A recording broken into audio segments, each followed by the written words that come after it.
Hello, hello, hello. How's it going, my friends? Welcome to D4, D&D Deep Dive. This is the show where each week we take a deep dive into one, sometimes two, specific character builds for Dungeons & Dragons. We theorycraft about the character, we crunch numbers about them in the hopes not to necessarily tell you the right way or the best way to play a character, but to explore one potential option for how to build a character in an attempt to create something that's both really fun, but also really powerful to play. So if you enjoy creating characters for D&D almost as much as you enjoy playing the actual game itself, or if you're just looking for tips or ideas on a character that you're thinking about building, then welcome home. This is where you belong. I'm really glad you're here. So thanks for being here. And my name's Colby. Just as a quick reminder, if you would be interested in having a cheat sheet write-up, step-by-step guide to help you recreate this character for yourself without having to go back and rewatch the video a bunch of times, I would appreciate it if you would consider joining the channel as a member. There should be a little button down there if you're watching on a laptop or a desktop anyway. For $2 a month, you get access to the library of write-ups that I create for each episode, and that's nice, but also it's just a really great way to support the channel and help me create more and better content. Huge thanks to all of my channel members, but even if you're not really interested in becoming a member or don't feel like that's something you can do right now, totally okay. I appreciate you being here, and just liking and subscribing and commenting, all of those things are also super helpful and a great way to support the channel, so thank you. All right. Those who have been watching the channel for a while probably know by now that the Bladesinger wizard is what I've often called the character that I've had the most fun playing as in D&D 5e. In addition to that, my Bladesinger builds, particularly that one, just in case you haven't seen it, are kind of what I guess I sort of became known for back when the channel was new. And at least mechanically speaking, this fact hasn't really changed for me. I still get misty-eyed when I think of the Bladesingers that I've been able to play in game. The versatility, the power, the ability to truly play a character who can excel in melee combat, but also has really strong defensive capabilities, and the versatility and power of the wizard's spell list is just, to me, the ultimate, have my cake and eat it too character in 5th edition. That said, longtime viewers also have heard me say on multiple occasions that, conceptually at least, the monk is my favorite class in-game. This is also still true. At the risk of being a cultural appropriator, my favorite fantasy is to be like a kung fu martial arts master. Someone whose body is the only weapon and the only armor they need. Their power comes from within, and they can harness and channel that power to accomplish things that most characters need weapons and armor to accomplish. They are lithe, they are dexterous, they move like the wind and attack so quickly that they are little more than a blur in combat. I'm giving myself goosebumps just thinking about it. And so, for the longest time now, I've had a plan to try and combine these two favorites of mine into one amazing, quick, versatile, powerful character. There are obstacles to doing so effectively, however, and so I've been putting it off. But a couple of weeks ago, well, actually, it was just last night at the time that I'm recording this, my friend Chris, aka Randall Monk, put together a little one-shot campaign, as most of you know, that he invited me to join him on, along with Kelly and Monty from Dungeon Dudes and Eric from Fry Minis, to celebrate him hitting 50,000 subscribers for his channel. Check it out here if you have not seen it. And since he decided to have us play characters that were level 20 for this one shot, and especially since we had a small list of magic items that we could choose from, it seemed like the perfect opportunity to realize my dream of combining my two favorites into one glorious character. So I did, and it went marvelously, if I do say so myself. Thanks, of course, in no small part to my teammates. So I thought, okay, now that I've actually played this character in game, maybe it's finally time to create a video for how I would build this character if starting from level 1, and see if we couldn't actually make it decently powerful throughout their career and not just at level 20. So that is what we're going to do today. And I'm ready to just jump right in. So I proudly present episode 94, my darling baby, the Bladesinger Monk. Huge thanks, as always, to my friend Randall Hampton, who came up with this amazing artwork, as he does for each of the character concepts that I send him every week. He's a fantastic artist. I love everything that he does, and I'm sure you do as well. So if you would like to follow him or even potentially reach out to him to try and commission him for some art for your own character or even your party, I will, as always, put links in the video description on how to do so. Thanks, Randall. You're amazing. And before we jump into the build, a quick word from our sponsor this week, the LFG app. Don't skip ahead because it's really exciting and it's important, I think. And I want everybody to hear about this. So, okay, look, how many times have you been wanting to play Dungeons and Dragons, but you can't find a group? Or you have a group, but you wouldn't really mind getting rid of that murder hobo in your group that's always ruining your awesome RP experiences? Or you could really just use one or two more people to flesh it out, or somebody else to take a turn DMing. Have you ever wished that there were a Tinder for D&D? Well, I am super excited to announce a new app called LFG, looking for group, that has a Kickstarter launching. LFG is going to work essentially like Tinder, but for people looking for a group to play games with. You'll be able to create a profile for yourself and indicate whether you're looking for players or dungeon masters or both, whether you are wanting to play in person or online. If in person, how far are you willing to travel? What days of the week work best for you and what times? How serious are you about role-playing in your games versus a more combat-focused table? What level of adult content are you comfortable with? These and many more things. You would submit your profile, say that you're looking for people to play with, and then the app is going to go out and find people that match your criteria. They'll notify you when you have a match and give you a way to communicate so that you can share information, chat, see if you might be potentially a good fit for each other, and get together and play some D&D or other games of your choice, of course. We've been talking about and brainstorming about and thinking about this for literally years now, and I'm so excited that it's this close to being ready to launch. So I would really appreciate it if you guys would check out the LFG app Kickstarter page, click the little button so that you can be notified when the Kickstarter officially launches, and spread the word to your friends and family and strangers. And once it does launch, give it your love and support. I think it has a lot of potential to be a really awesome app and help a lot of people be able to play this game that we all love so much that aren't currently able to play because they just can't find people to play with. So good luck, Dallin, Preston. Thanks for giving them a couple minutes of your attention. Seriously, I hope you guys will check out that Kickstarter. It's going to be awesome. All right, at level 1. The first question, of course, is where to begin. Between the two classes that we're going to take here, which is going to have the easiest start? What's going to serve as the foundation? Now, this character is actually going to primarily be a monk, and I kind of think of them in my head as mostly a monk with some additional Bladesinger training and not the other way around. So I think I would want to actually start them off as a monk here. There are pros and cons to each path, of course, but especially if you tend to get a short rest after almost every combat encounter, like we usually do at our table. You can watch those episodes there. Monk, in that case, tends to be a little bit stronger damage-wise in most circumstances for sustained DPR, at least, at lower levels, at least.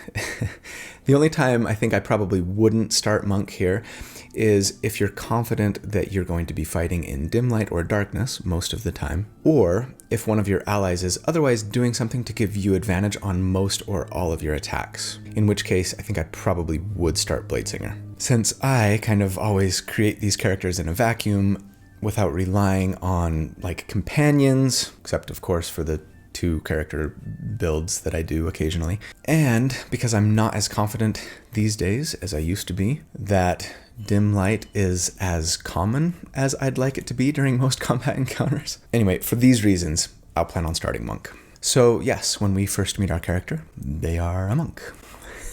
Probably training on how to hone their mind and body and living off dew and universe juice. As for our race, one of the biggest challenges in playing a monk or a Bladesinger is how stat hungry they are. They're very mad, multiple ability score dependent. Either choice is going to want a strong ability score in at least 3 separate abilities. If you try to combine them, you want 4. Now, one great benefit that I had when I played this character in the one-shot was that we started at level 20, like I said, and I got to pick both a headband of intellect as a magic item, raising my intelligence to a 19, and an amulet of health, raising my constitution to 19, letting me really just focus on 2 stats instead of 4. That was huge, and really, I think, raised the power level of this character. Now, I never assume that you're going to have any specific magic item when I do these builds, of course, unless you're like playing an artificer and you can just make them yourself. But I think the number 1 item on my list of magic items for this character would be a headband of intellect. It's only an uncommon magic item,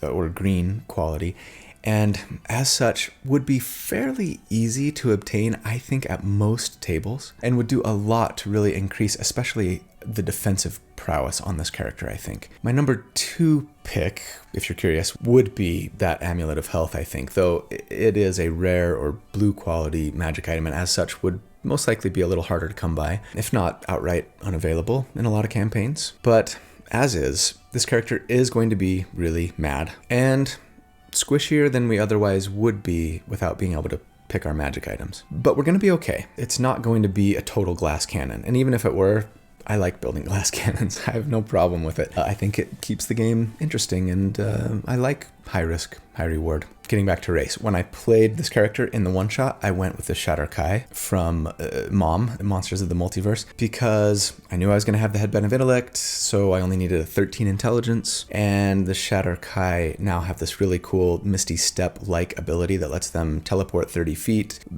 times, proficiency bonus times per day. But then they also have resistance to all damage for a round after they use it, and that's amazing. But since we're going to be so mad, and I'm not assuming that we're going to have that headband, I'm going to take Half Elf as my race here, since they're the only race in game that gets a +2 to 1 ability score and then a +1 to 2 others. And again, I'm assuming we're okay to use the customize your origin options from Tasha's Cauldron of Everything that lets you assign your racial stat bonuses to whatever ability scores you want, right? We're going to need every single one of those stat increases. As for which half-elf subrace to pick, I'm honestly just going to say pick your favorite, PYF. My favorites tend to be the Drow half-elf for the spells that they get, and the Wood Elf half-elf for their move speed, though we are going to have a ton of move speed on this character. So much move speed. So yeah, I guess I would probably say I'd lean towards Drow here, but go another route if you really want. As for those ability scores, I assume the point buy method as always, and I recommend starting with a 15 dexterity and taking our +2 there for 17, a 12 constitution, yikes, I know, a 13 intelligence +1, so you get 14, and then a 15 wisdom +1 for 16. Yeah, that 12 con really hurts, especially since we don't have constitution saving throw proficiency. You know, feel free to start with a level of fighter or artificer here if you're really concerned about that and you want to shore up your constitution saving throw without spending a feat for it. Of the two, I think I might lean fighter just for the fighting style and better hit points, but artificer would slow down your spell slot progression less, so definitely worth considering. Fortunately, we are going to have a pretty good armor class and a bonus to our concentration checks as a Bladesinger, and it's not until that point that we're actually going to care about our concentration, but it's still a notable weakness, no doubt. I'm pretty happy, that said, with a 17 dex, 14 intelligence, and 16 wisdom, though. No regrets. As for our equipment, in true monk fashion, we don't need much. If we had proficiency with a longsword, it would be slightly better damage for us right now. And you can, for the record, for those who don't know, make a longsword a monk weapon thanks to the dedicated weapon feature that we get at level 2. But we don't have proficiency in longswords, and I don't want to splurge with like a feat or a multi-class dip, or even taking another race to get that longsword proficiency. It's only an extra 1 damage on average over going quarterstaff, which is what I'd recommend, because with a quarterstaff it does have the versatile property, meaning you can use 2 hands to make attacks with it for now, and it will give us a 1d8 in damage. And yeah, other than that, as far as equipment goes, just whatever other necessities you may have. No, Chris, sorry, I'm not wearing armor on my monk. I like my monks to fit the archetype. That's just me. And we don't need no stinking armor anyway, because we have, at Monk 1, unarmored defense, which tells us that we can add both our dexterity modifier and our wisdom modifier to our AC so long as we're not wearing armor or using a shield. And with a 17 dex and a 16 wisdom, that gives us a pretty respectable 16 armor class right now. We also, at Monk 1, get the martial arts feature, of course, and this tells us that, again, so long as we are, well, not making attacks with non-monk weapons and not wearing armor or using a shield, we can use dexterity instead of strength for our plus to hit and damage with both monk weapons and unarmed strikes. Also, our unarmed strikes are a d4 instead of just 1 plus our strength mod like it is for everybody else, and that scales with monk levels, of course. And then when we take the attack action, we can make an unarmed strike as a bonus action. I like these features. They make me happy. They make me feel like a monk that I want to feel like. Why are you feeling those monks so much? That sounded borderline inappropriate. At level 2, we get that most controversial of monk features, key. We get 1 key point per level, and then we use them to do pretty much everything that a monk can do. We recover them on a short rest, which is nice, but we just never seem to have quite enough of them. Right now, we can use our key for 3 things. Patient Defense lets us spend a key point and then take the dodge action as a bonus action. Step of the Wind lets us spend a key point to dash or disengage as a bonus action. And Flurry of Blows, which I assume that we're going to be using most of our key points for, lets us make 2 unarmed strikes as a bonus action instead of the usual 1 when we take the attack action on our turn. That's a decent little damage boost for us at this level, when we have the key to spend on it, of course, which is almost never. We also begin our unarmored movement journey here, which gives us an additional 10 feet of move speed if we're not wearing armor or using a shield. So that's 40 feet of move speed currently and growing. At level 3, we get the deflect missiles feature. It lets us use our reaction to deflect or catch a missile when hit by a ranged weapon attack, and you can thus reduce the damage from that attack by 1d10 plus your dex modifier plus your monk levels. Which means that most ranged weapon attacks will do no damage or next to no damage to you at this level especially, as long as you have your reaction to spend. And it's super fun and super cool and super flavorful when you get to use this in-game. You could also spend a key point to redirect it and make an attack with that missile, and that's even cooler cinematically, but I'd probably only do this if you felt really confident that doing so would kill the enemy who took that shot against you. We also, of course, at level 3 get our monk subclass, our monastic tradition. And we are going to go Way of the Open Hand, actually. You thought I was going to say Mercy Monk, didn't you? I wouldn't blame you.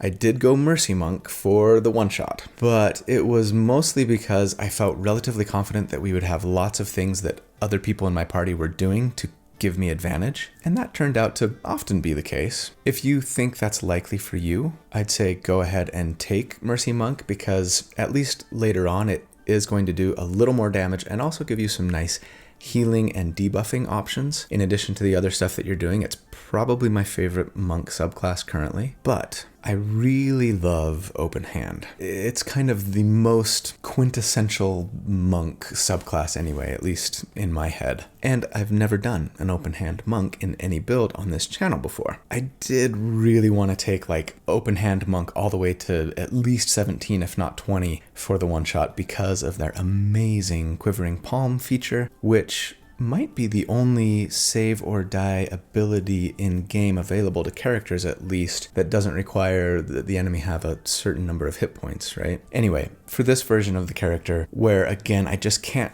assume that you are going to have advantage, I really wanted to go Open Hand. So let's read quickly what Wizards of the Coast writes about the Open Hand Monk. Monks of the Way of the Open Hand are the ultimate masters of martial arts combat, whether armed or unarmed. They learn techniques to push and trip their opponents, manipulate ki to heal damage to their bodies, and practice advanced meditation that can protect them from harm. Okay, short and sweet, but paints a nice picture of exactly what I envision my monk being like. And so, as a Open Hand monk, we get the open hand technique feature. And this tells us that whenever we hit a creature with one of the attacks granted by our flurry of blows, so one more reason to not spend a key point to make a ranged weapon attack with deflect missile, right? You get to do one of 3 cool things. Force a dexterity save or knock them prone, force a strength save or they're pushed 15 feet away from you, or prevent them from taking reactions until your next turn. All of these are pretty great, honestly. Pushing 15 feet is fantastic if like you're near the edge of a cliff or a bridge, or you have an ally with like a web spell or a spike growth down or something, right? But I'm mostly interested in the knocking prone part because, as most of you know, if an enemy is prone, melee attacks are made against them with advantage, and that does really fantastic things for our damage. The thing that irks me the most about this feature, of course, is that it requires flurry of blows to use. I don't know why they couldn't have just said when you hit an enemy with an unarmed strike. It's not like monks are too powerful, you know? That would have been so much better. But anyway, we'll take it, and we'll stop complaining. At level 4, we get our first ability score increase or feat, and of course we're taking Elven Accuracy.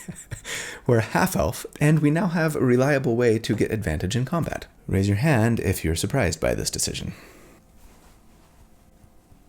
Elven Accuracy is awesome. It's a half feat, so we get to bump our Dexterity, Intelligence, Wisdom, or Charisma by 1. We'll take Dexterity, of course, giving us a nice 18 Dex now. And that means both more damage and a better armor class for us. Huzzah! But then, if we make an attack using our Dexterity in our case, and we have advantage, we basically get to roll 3 dice instead of 2 to see if we hit. Double huzzah. We also get Slow Fall at this level, which is one of my favorite monk features, for flavor anyway. It tells us that when we fall, we can use our reaction to reduce the falling damage by 5 times our monk level. So I really hope you find some fun buildings and small cliffs to jump off of. Yes, for fun. At level 5, we get extra attack, so we now get to attack twice when we take the attack action on our turn, and that means 4 attacks total if we're using Flurry of Blows, and that feels awesome. We also get, at level 5, that other controversial monk feature, Stunning Strike. It just seems to be either too good or too weak. With Stunning Strike, when you hit another creature with a melee weapon attack, and this can be an unarmed strike, look it up if you need to, you can spend a key point and force a Constitution saving throw, or the target is stunned until the end of your next turn, meaning they are incapacitated, can't move, auto-fail strength and dexterity saves, so knocking them prone just got a whole lot easier. And if you did while they were stunned, since they have no movement, they can't stand up. And attack rolls against them have advantage. This is, of course, amazing! Exclamation, exclamation, exclamation, 1 exclamation. When it works. But because it allows a Constitution saving throw and our DC to see if it works is based on our Wisdom modifier, which is good, not great. It's just a little unreliable, especially since we only have 5 little key points still, and we probably want to be saving those for Flurry of Blows. Use this if you think your enemy probably doesn't have a great bonus to their Constitution save, or you just really need a miracle because your party is on the brink of losing a fight, right? When it sticks, you will feel like a god. Don't forget, our martial arts die now scales up to a 1d6 instead of a 1d4 also. At level 6, I think I might start taking wizard levels now. Monk 6 has some decent features, and if you start running into creatures who have resistance to non-magical weapon attacks this early, I probably would go Monk 6 first, but I'm really anxious to get to all the Bladesinger stuff. So now that we have extra attack, open hand technique, and a decent little pool of key points, I think this is a pretty good time to jump. So at this point in our character's career, they are developing an interest in magic or the arcane. More particularly, they might have seen or met or maybe simply heard stories of these mythic warriors, Bladesingers. I think for me, one of my ancestors on my elven side was a Bladesinger and used to tell me stories about their exploits. In that scenario, perhaps you always wanted to become one yourself, but never quite felt capable or worthy until now. Or perhaps you didn't much care for that ancestor. They may have used their power for questionable or even nefarious purposes. And you've been wanting to avoid that path. In fact, intentionally sequestering yourself in a monkish monastery instead, right? But now your party, for whatever reason, has great need of you to unlock your true potential. And you have finally made peace with whatever darkness lies in your past. You're not like that, Ancestor. You will only use this power for good. You promise.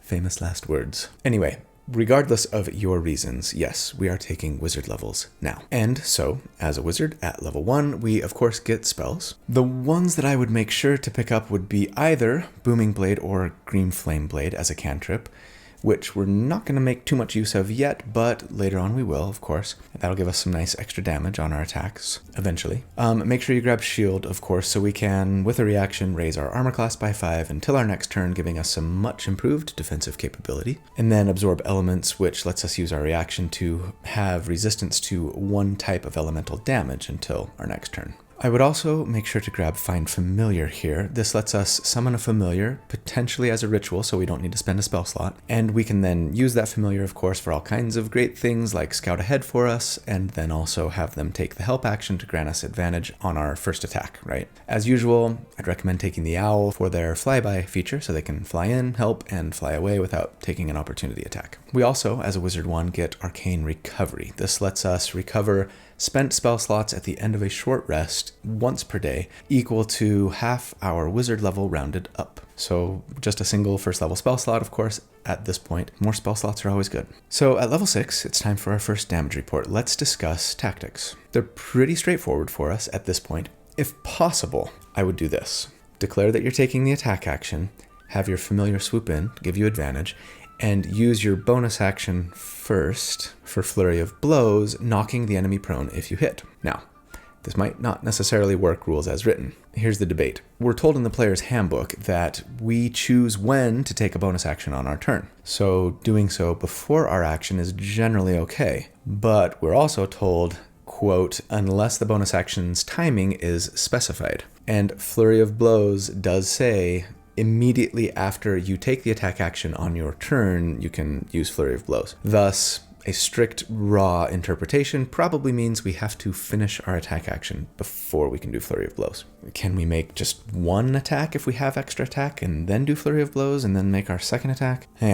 In practice, based on what I've seen and read, the vast majority of tables are fine with you taking your bonus action first, even in this instance, so long as you declare that you are in fact taking the attack action. But if that's not the case at your table, you'll want to deflate these numbers that I'm about to present slightly. Assuming we can Flurry of Blows first, and assuming our enemy fails their deck save, I appreciate that I'm making a lot of assumptions here. I pretty much always assume best case scenario numbers. We would have advantage then on all of our attacks, right? A Flurry of Blows advantage from our familiar, and then the enemy's prone. All the rest of our attacks, including our other unarmed strike and our 2 quarterstaff attacks, would all be made with advantage. So that would be 2 1d8 quarterstaff attacks, 2 1d6 unarmed strikes, each of them adding 4 from our dexterity modifier. And naturally, if you don't have the key to spend, you can't do all of this. So can we truly call this sustainable DPR? My qualification for what constitutes a sustained DPR build has always been that you can do this amount of damage for at least one combat encounter. And since most combat encounters last 4 or 5 rounds, I'm gonna say yes, but with a big asterisk attached to it, right? Again, this is why I went over at the beginning all the reasons why you might want to start Bladesinger with this character instead. But anyway, assuming all of the above, against an enemy with a 10 armor class, we would on average do 34 damage per round, and against an enemy with a 15 armor class, it would be 33 DPR. And that is why we love Elven Accuracy so much.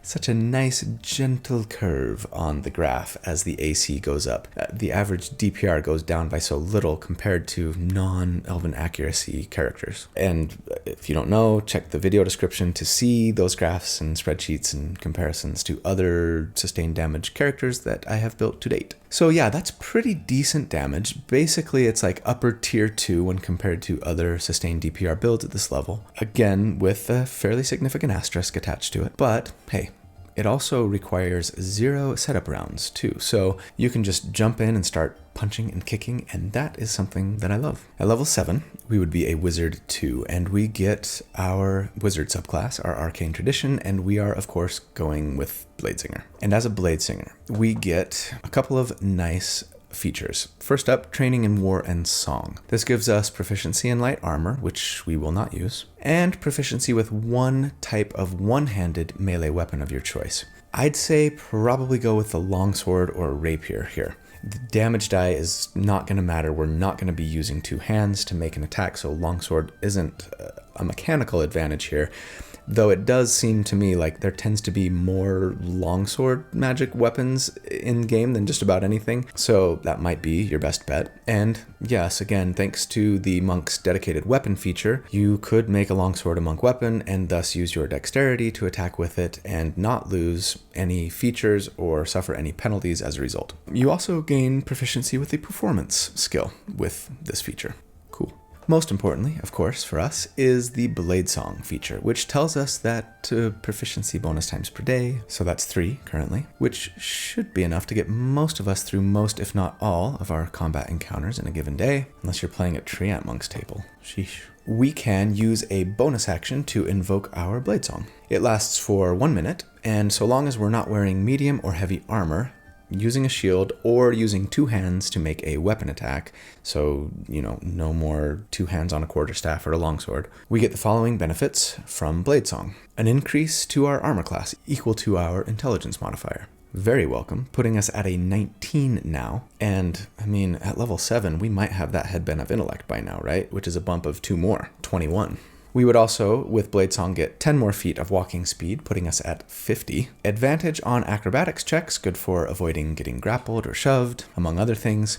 And a bonus to our concentration checks equal to our intelligence modifier as well, assuming we don't have that Headband of Intellect or Amulet of Health yet. That means our concentration checks are only at a +3 currently, which is not stellar. So yes, definitely consider picking up the Resilient Constitution feat if you don't see either of those magic items in your future. All told, those are some really nice, mostly defensive perks, but yeah, again, much better with a Headband of Intellect. At level 8, we'd be a Wizard 3, and we get 2nd level spells. So many great options, from Web to Vortex Warp to Suggestion. I love Rhymes Binding Ice. I love Mirror Image, at least at lower levels. Hold Person is of course amazing against humanoids, but the two I'm going to say we really need to make sure we grab are Misty Step for that teleport option when you really need it, and yes, of course, my darling baby, Shadowblade. I love this spell. It lets you summon a blade made of shadowy magic that you are proficient in. It counts as a finesse weapon. It does 2d8 psychic damage. It can be thrown and then summoned back to you as a bonus action. Lots of cool things about it, especially for me, just the image and flavor it invokes. Now, I appreciate that this spell isn't necessarily the greatest thing in every single situation. It absolutely has its drawbacks. Most damningly, perhaps, is that it requires concentration, meaning you can't be casting Web or Hold Person or later on Hypnotic Pattern or Fear or Slow, etc. Also, it requires a bonus action to cast, meaning that if we Blade Song in round 1 and then Shadow Blade in round 2, we're not hitting our full damage potential until round 3, right? And some combat encounters only last 3 or 4 rounds. Finally, while the damage that the spell does is good, the gap between it and other options gets smaller and smaller as those other options become more and more powerful magic weapons, right? All of that said, I still love the spell with all of my heart. I'm not really going to be building this character around the spell though I do plan on building a character with the intent to take as much advantage of the Shadowblade spell as possible sometime in the near future. But I would still take it for now and have it available to pull out, especially if we are fighting in dim light or darkness, since in that situation, our attacks with Shadowblade are made with advantage, and, that's especially nice if we don't have the key to spend on Flurry of Blows, or the enemy succeeds on their saving throw against being knocked prone. But I think my concentration will mostly be used for something else later. At level 9, we would be a Wizard 4, and we get another ability score increase or feat. As badly as I'd like to get my wisdom score higher, I think dexterity is a little more important, so we're going to cap it now and enjoy the better damage and a 20 armor class now, assuming no magic items. For our level 9 damage report, then, quite a bit has changed for us. We have better defenses thanks to Bladesong, of course, and quite a bit more damage thanks to Shadowblade currently, which, yes, I am assuming that we're using for this single damage report now. And we've also capped our dexterity score too. So against an enemy with a 10 armor class at this level, we would be doing 49 damage per round. And against an enemy with a 16 armor class, we would be doing 47 DPR. And we're kind of just solidly in the middle of tier 2 compared to other sustained DPR builds at this level. And that is not a bad place to be. At level 10, we would be a wizard 5 and we get 3rd level spells. Maybe I'll pause for just a moment here and talk about my take on Bladesingers that is often fairly juxtaposed to a lot of thinking that's out there on the subclass. I think a lot of people would argue that because they have access to the best spell list in the game as a wizard, it's a mistake to think of Bladesingers as martial damage dealers first and kind of wizards second, right? Like, because you have access to Fear and Hypnotic Pattern and Slow and eventually Wall of Force and Mass Suggestion, etc., you should use your concentration for things like that because they're just so much more powerful and useful than using your concentration for a spell that just might give you a little more damage to your attacks. And besides, you can't keep up with the damage of the Great Weapon Master and Sharpshooter users out there, so why even try? For the record, I think that people who make that argument make some pretty good points. I guess my counter to it would be something like this. If we shift our paradigm from comparing a Bladesinger to other wizards and instead compare them to other martial characters, you, for this character in this campaign, want to play a weapon-using martial character. Your intent is not to play a high-level wizard spellcaster. You're kind of thinking, maybe I'll go fighter, maybe I'll go barbarian, swordsbard, paladin, ranger. If that's our intent with our character, right? And we then build them with that intent in mind to be a striker / weapon damage dealing character first, and, you know, with maybe some nice control, utility, versatility options as a bag of tricks or as additional arrows in their quiver. With that paradigm, a Bladesinger can both compete quite nicely with the best weapon-using damage dealers out there. And I would argue even surpass most, if not all of them, at least in certain situations. And also have more tools and resources at their disposal for mobility, utility, damage, and control than the best martial characters out there. Does a gishy, damage-focused Bladesinger perform less optimally in combat than one who would be focused on acting like every other wizard out there? Perhaps, depending on your party, depending on your table, what enemies you're facing, etc. But compared to a fighter barbarian who's basically just hitting stuff every round, in that light, they shine like a lighthouse in the middle of a hurricane. Fantastic damage with the ability to teleport around the battlefield, use life transference to raise up a fallen ally, unparalleled defensive capabilities with the shield spell, absorb elements, increased armor class, huge burst and even area of effect damage potential, and yes, when the situation calls for it, some really nice control options as well. So yes, of course, for 3rd level spells, you should consider Fear and Hypnotic Pattern and Fireball and Tiny Hut and Slow and Catnap and all of the other amazing spells that wizards get as 3rd level spells. But the one that I'm going to highlight for damage purposes and that I'm going to assume that we're going to be using our concentration on when I crunch numbers going forward is Spirit Shroud. So why would I use Spirit Shroud instead of Shadowblade? I mean, 2 attacks with Shadowblade as a 3rd level spell would give us 3d8 on each of those attacks, meaning an extra 4d8 total versus using, say, a conventional 1d8 weapon, right? On the other hand, Spirit Shroud would add 1d8 in damage to all of our attacks. We're told that it's added to any attack that you make so long as we maintain concentration and the enemy is within 10 feet of us when we attack. So if we're using Flurry of Blows, that's an extra 4d8 of damage. But if we're out of key, Shadowblade wins, right? I think there are a few reasons to favor Spirit Shroud here. First off, it does have some nice additional little benefits. With Spirit Shroud, we get to choose the damage type of the extra damage that's dealt It can be cold, radiant, or necrotic, and that flexibility will be nice in overcoming enemy resistances, or even occasionally taking advantage of vulnerabilities. Second, if the enemy starts their turn within 10 feet of us, they're slowed by 10 feet. That's going to be handy once in a while. Third, if the enemy takes damage from Spirit Shroud, they can't recover hit points until our next turn. Also nice once in a while. Most importantly, however, I think, is fourth. As I've said, magic weapons exist in Dungeons & Dragons. So if you even have a +1 longsword now, and we're level 10, I would assume that we would at least have that. You're going to be better off, at least when you have Key to spare, using Spirit Shroud for just damage purposes. Also, I should say, fifth, in a minute, we're going to get the Bladesinger's extra attack, and there might be some rules conflicts with using Shadow Blade to cast Booming Blade. I'm not going to get into it here, feel free to argue about it in the comments, but using a conventional or even just magical weapon lets us circumvent any potential messiness there. Now, keep in mind that Spirit Shroud also takes a bonus action to cast like Shadow Blade, so yes, we do still have a little ramp up problem, but I don't worry about it all that much personally. If nothing else, it lets us conserve more of our key points, right? At level 11, we would be a Wizard 6. And that means we get, yes, extra attack again. And while I typically hate the redundancy of getting this feature twice in the same build, I'll make an exception in this case because, of course, the Bladesinger's extra attack is extra special.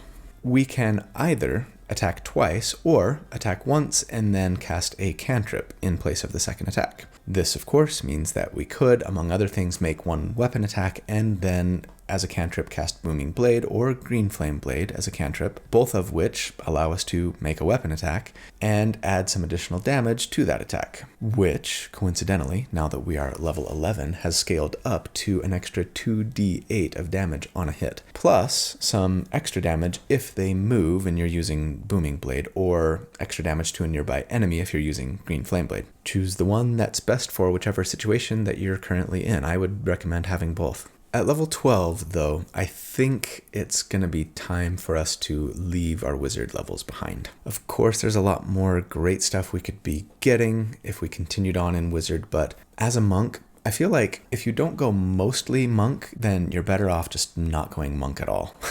We need key points. And there are a few other really nice features for us to pick up along the way, too. So yes, for our character having learned what they could from the blade singing tradition, perhaps because they just didn't have quite the level of aptitude for the arcane as they thought, or perhaps because they felt themselves being tempted too strongly by the power that this path was offering, and they worried that, like their ancestor before them, it would take them down a dark road. Our hero has decided to return their focus on body, mind, and spirit, combining the arcane arts with greater spiritual ones that further monk training has to offer them. And so, as a monk 6, we get, first up, key-empowered strikes.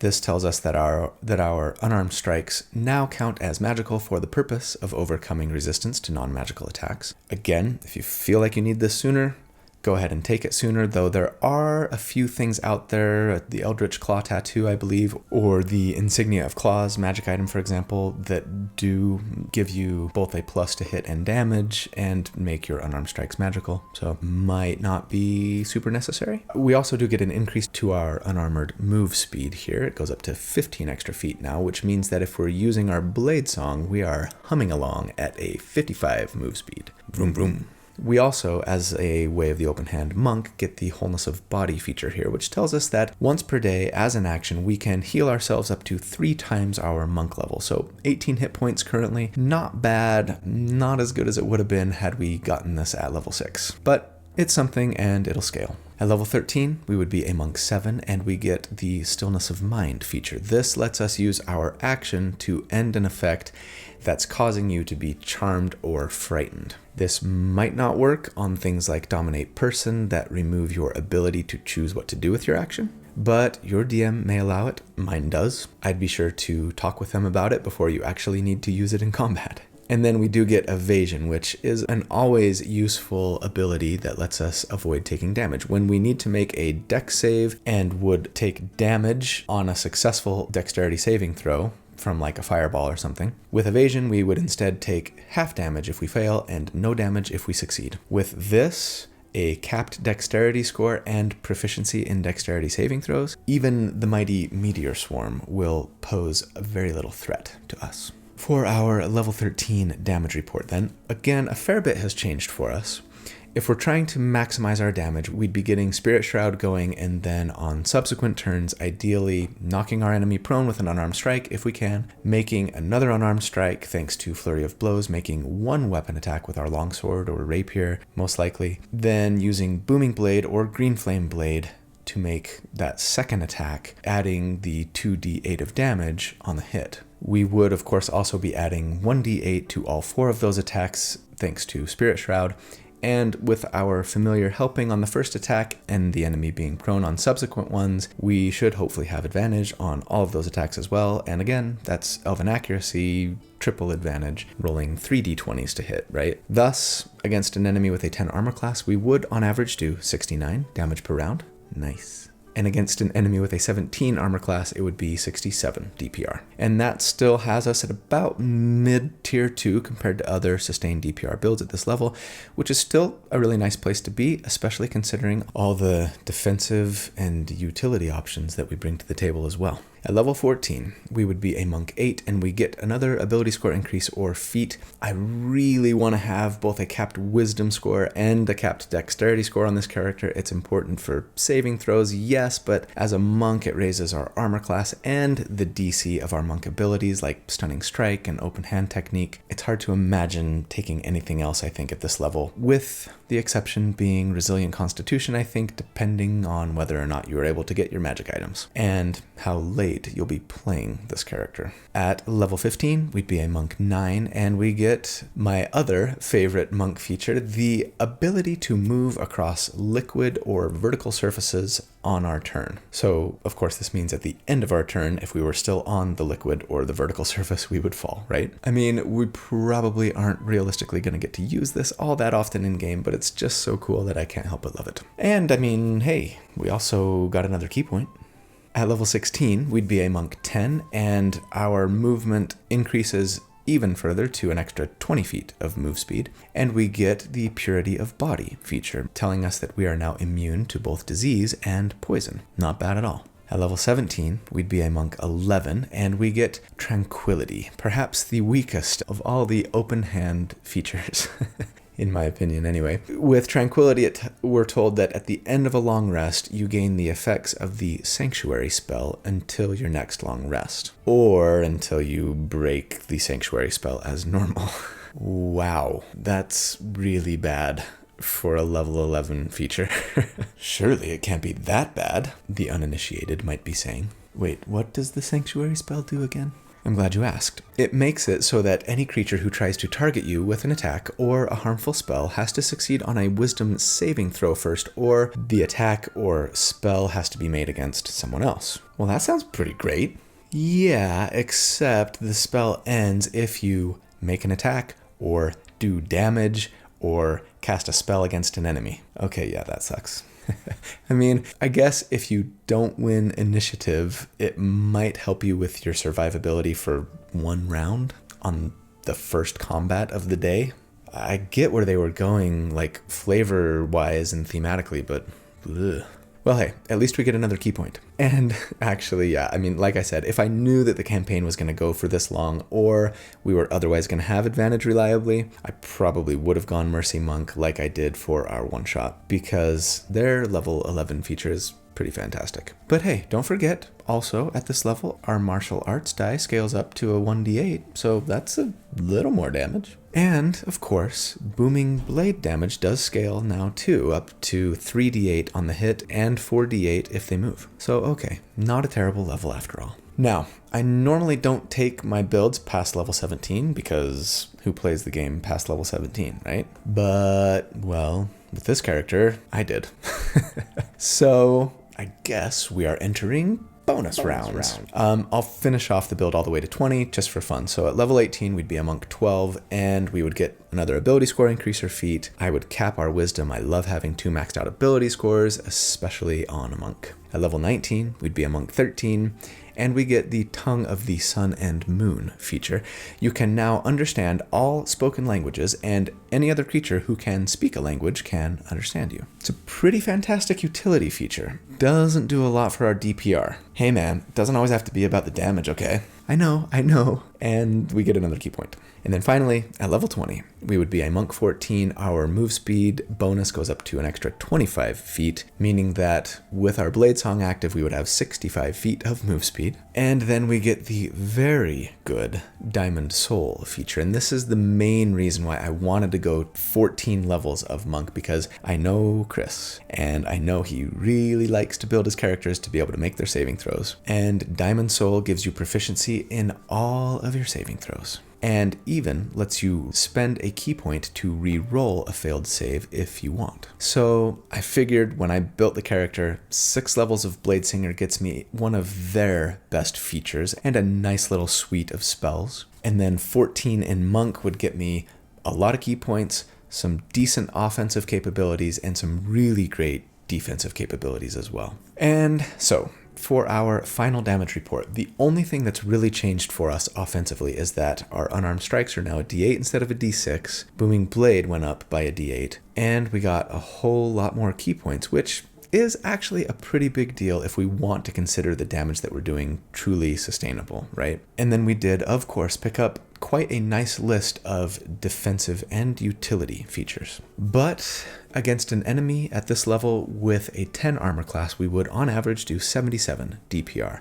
And against an enemy with an 18 armor class, it would be 75 damage per round. Compared to other sustained DPR builds at this level, we have slipped just a little bit as we kind of plateaued towards the end of our build there. We're sort of more like top half of tier 3 by comparison, but that's still not bad. And I bet you we'd be a lot more survivable than most of those damage builds that I've done. Okay, let's talk final thoughts here. The tier score for this character, when you average all of the damage that they do at all of the enemy armor classes that we calculate for at each of the damage reports, comes in at 55. And that puts us just above the middle of the pack for tier 2. And you know what? I was totally prepared when I started this build to be like, this worked great for a level 20 one-shot where I got my pick of certain magic items and I gotta just start at level 20. But otherwise, But I'm actually really happy and pleasantly surprised with how it turned out. There are definitely some weaknesses to it, but I mean, that's nothing new. There's weaknesses in every build that I do, right? It actually ends up being a pretty decent build just for damage at the end of the day, especially when you have key points, obviously. But then the utility and versatility and even control options are pretty great, and the defensive capabilities, especially by the end, are fantastic. I mean, with no magic items whatsoever, you're sitting right now at a 22 armor class with the capability to cast shield and put you at a 27. Get yourself some fairly easily attainable bracers of defense and that headband of intellect, and you're standing at a 26 AC with a potential for 31 with a shield spell. That's where my character ended up for that one shot. And I mean, I didn't fail a single saving throw all game. Granted, having a level 20 paladin helped a little bit there, but the vast majority of the time I didn't even need that pally bonus. And I very rarely got hit, even with the crazy plus to hit modifiers that Chris's monsters were bringing to the fight, right? On top of it all, I was consistently doing 60 plus damage per round most rounds, except that one combat when I was doing like 500 damage per round. That was awesome. And even landing some stunning strikes once in a while, among other things. So yes, mechanically it felt great, but I no longer think that that would only be true for this character at level 20 with a choice of magic items. And more importantly than any of that for me, for this character, I mean, it just fulfills my ultimate fantasy of playing the perfect blend of my favorite characters in Dungeons & Dragons 5e. The ability to be this super agile, nigh impossible to hit, fast as lightning, fists and feet flying, running on water, floating off of rooftops, moves like the wind character who uses their body as a weapon but then also brings some really great and fun and powerful spells along for the ride, makes this quite simply a dream come true for me. And Although I am really glad that I got to play it at least for a one-shot. I wish I could have played them all the way from level 1. And I hope you get to do so sometime as well. So that's the build for the week. I love you guys madly. Thank you so much for watching, for liking and subscribing and commenting. I hope you'll check out the rest of the content in the channel if you're not in the habit of doing so. But more importantly, I hope you have a fantastic day and a really great week, and that you stay safe and that you be kind and happy and good, and that I see you again really soon. So until then, take care. Bye.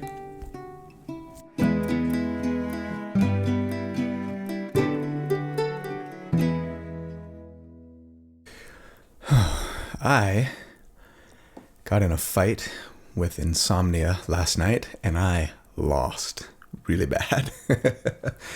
I'm going on like 3 hours of sleep. So we're just going to do this and hope for the best. See how manic and or forgetful I get by the end of it all. I'm so tired. I haven't slept a wink. I'm so tired. My mind is on the brink. Hello, hello, hello. How's it going, everybody? Welcome to...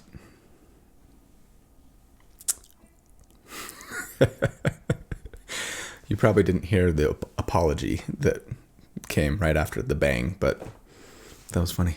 Bang, bang, Maxwell's silver hammer came down upon his head. Do-do-do-do-do. Bang, bang, Maxwell's silver hammer made sure he was dead. That song has been stuck in my head since the one shot we did last night. Kelly and his silly character names. Bum, bum, ba, ba, ba, bum, bum. You know, I should actually just be singing the Mandalorian theme song with this t-shirt on, huh? Monkey, monk, monk. Monkey, monkey, monkey, monkey, monk. Not much, bleh. Not much, wow. Don't say that. Because you can redirect it to whoever you want to, right? It doesn't just have to go back to the ringer. Ooh.